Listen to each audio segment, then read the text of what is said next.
Well, hi there folks, Spencer Rempel here with the Northwest Company, working for northern stores all across Canada's Great North, and today we're in Chesterfield Inlet. This video is actually a part 2. If you didn't catch part 1 where we were over at the northern store buying some groceries, please check it out. I'll put a link right here, or maybe here. I'm not sure. One of these sides, you'll see it. Check that out before you watch this. Come on back and watch the rest of it. So today we're going to bake some bread. Yeah, that's right. Last time we were out buying some staple products and looking at the good pricing that we had on that. And today we're going to put that into action. Also, I like baking bread because it has to do with my heritage, my history, the culture of my ancestors, really. My ancestors were Mennonites and they were farmers, and they lived communally, actually, on a large piece of land where they all worked the land in the fields and grew grains and wheat, for one thing, and kept farm animals. They lived then in little family units among this, kind of tribally, really. It's a neat history if you ever get the chance to check it out. You know what? Let me link something down in the description that'll give you a little bit more information. Anyways, these folks were from over in Russia, what's nowadays Ukraine, and because of persecution for some of their religious beliefs, like non-violence, and wanting to educate their own children, they were driven out of Russia and ended up coming over to Canada, the United States, Mexico, Belize, down into Central and South America, even as far as Colombia. And in fact, there today, you can still see some of them living just like they did in the olden days, still speaking their original language of Plautdicht. Now me, I'm a 6th generation Canadian, so I've actually lost a lot of that. Our family is no longer on a commune and they just live out separately, although this heritage is very dear to our hearts. My mom made the best bread.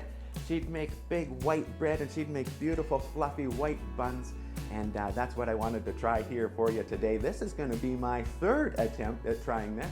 You say, Spence, how come you don't know more about this? This was part of your history. You thought you would have done this more. Well, also part of the Mennonite tradition is that men and women had very separate jobs, and even just back one generation and with my parents, my mom worked in the house and did all of the cooking and such. My dad worked out of the house, worked in the fields and with the animals. So those traditions kind of carried on, and you know what? I didn't learn to do much baking, but here I am. Hey, I'm a modern man. I think I can do it. 3rd try's the charm. Let's see how it works today. We're gonna make some beautiful bread, beautiful buns, and I hope they're nice and fluffy and light, unlike last time where they were more like a biscuit and quite heavy. Ow! Oh, my toe! All right, folks, let's give this a whirl. Thanks for watching, eh? Well, let's get going here. First thing we're going to need to do is activate our yeast. So we're going to need 1 cup of warm water in a bowl. We put a little bit of sugar in there, and then we sprinkle our yeast on top. We want a nice wide mouth bowl so that yeast has a chance to absorb all that water. Now in a bigger bowl, we're going to start with our rest of our ingredients while we're waiting for that yeast to activate. We're going to use lard instead of oil, so we just have to melt that down and put that in. A little bit of lemon juice, kind of a secret ingredient. Tender flake, don't forget that, that's the best. All right, now we're just going to add 1 cup of flour and just stir the living daylights out of that. You know what, looking at that yeast, it's not quite done yet. I'm just going to give it a stir and a little bit of a mix. And really, you want that yeast to look like there shouldn't be any dry yeast in there. It should look like tapioca pudding. It should be kind of bubbly on top and all nice and moist and activated. Okay, well, that's good enough. Let's throw it in there and see what happens. You want to put that in there? Okay, good. Now we're going to just mix some, put some lard on our hands. That'll help it stop from sticking. We're going to start adding some flour. Now, there's not any set amount of flour because you're just going to keep adding and adding and adding until you got the right consistency of a nice ball that looks about like that. Sweet. We're going to cover that baby up.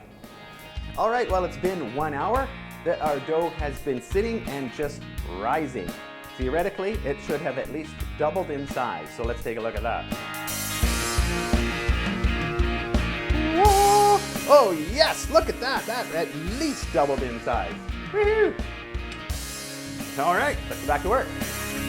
Okay, well, now's the more fun part. We're going to take a little bit of that lard and we're going to grease up our pans. And as a benefit, it's going to grease up our hands as well, so they don't stick to that dough too much. Now, we're just going to cut it off, use a knife, cut off a small chunk, and this is where it's going to take just a little bit of time. You got to learn just how big a chunk to cut to try and get a uniformity in all your sizes. Good luck. I didn't do such a good job, but I'm going to keep on trying. Put some covers over top of those again, and we're going to let them sit for another hour. Okay, well, all right. Another hour has passed. Hey, time flies in video land, eh? Let's take a look. These should have doubled in size. You remember what size they were? Oh, and they did. Oh, and they did. Oh, and they did. Okay, I've been really trying to get this just right. So that one's a bit too big. Another one's a bit too small. After a few times of trial and error, you'll get it. And they'll all be the same size and looking nice. Okay, just had to get a picture.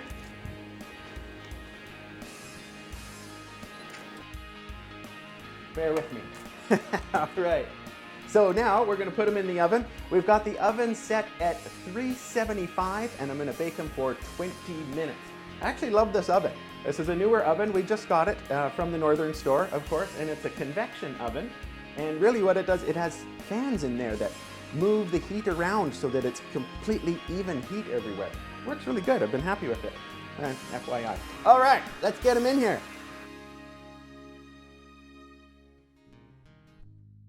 All right, they're done.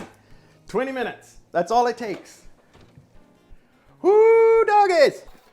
Oh, that smells good. That's just, they should be a little brown on top like that. I'll give you a closer look in a second. Hang on. There. Just a little bit brown. And look at, some of them are even round. The rounder, the better. Oh, hip, hip, hooray. Yes, they did. They rose quite nicely. And that is all because of yeast. If you didn't have yeast, you'd have flatbread, a pita or something. That's not bread, that's a Frisbee. Forget that. This is what we're looking for. And man, am I ever excited and happy to show you this. I'll pick up this one. That's looking pretty round. I want to show you here. We're gonna do first, second, and third try. First try, pretty hard. This one, much more fluffy on my second try. And then finally, look at that, I'm getting that roundness to it there. This is living with Spence. You have to videotape everything. That one I'm especially proud of. That one I'm gonna show to my mom. She'll probably wanna see one of these that's not so round. I don't know why. Well, it takes a little bit of a knack, folks, and it's looking pretty good. And you know what else here? Let's see, I have 6, 12, 18. If I would have done these evenly and had the buns the exact same size, I'm pretty sure I would have got 24 buns. Would have been an even 2 dozen. So like I said before, thank you to Northern and to Nutrition North for some great staple products at a great price from the Northern store just next door. And you know, like I promised, I wanted to put up a price list here, and you can see just what the costs were. Thanks again for watching, folks. I hope you enjoyed it. Go North! No, Mom, I don't know. I don't know what I'm doing wrong, but they just don't turn out fluffy like yours. Yeah, what do you mean, what am I doing in the kitchen? Look, I'm a modern guy. I'm trying to learn how to cook here. Yeah, okay.